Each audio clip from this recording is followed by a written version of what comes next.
So that was really refreshing in a world where art has become extremely stale and politically heated and in many ways boring. And we walked the Biennale and it was boring.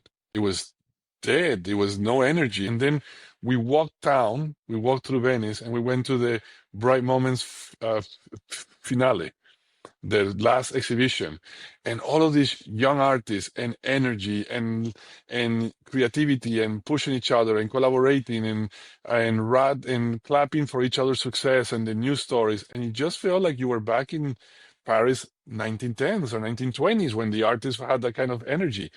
Everything around this, and it's exciting and it's young and creative and different and unique. And those are magic moments. And we're going, this whole trajectory of the internet, crypto, AI, all of this is about to change everything. And this is that moment. And this moment is going to be relevant to humanity forever. And you call it artists tell stories. We describe it as artists are here to tell you the future before we get there. And they are. I think as a collector, what we do is we believe in this idea that trying to be the trusted friend to the artist. I don't know exactly, but I don't think we don't get the joy of doing this if we don't get to spend time with the artists, meet them, and encourage them to push the limits of their imagination.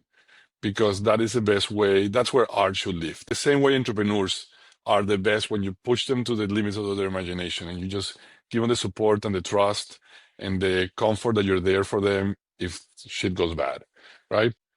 The older generation are not going to be the people who are actually the collectors. It's going to be the young generations who understand it and they live it and they're okay with digital art and living in pixels or on chain or the world seeing it, but only one person owning it. It's where computers got started. It's where Steve Jobs started the first Apple store a block away from Node. It's also super interesting choice of location because obviously there's Stanford there, there's all of the technologists, and none of them actually own digital art. There's very few of these guys who built this whole digital world own any of this stuff. It's weird. And I think once they see it, they cannot unsee it. You can see how digital art attracts everybody young and they get embedded in it and they get absorbed by it and they ask questions and they want to come back and see it again.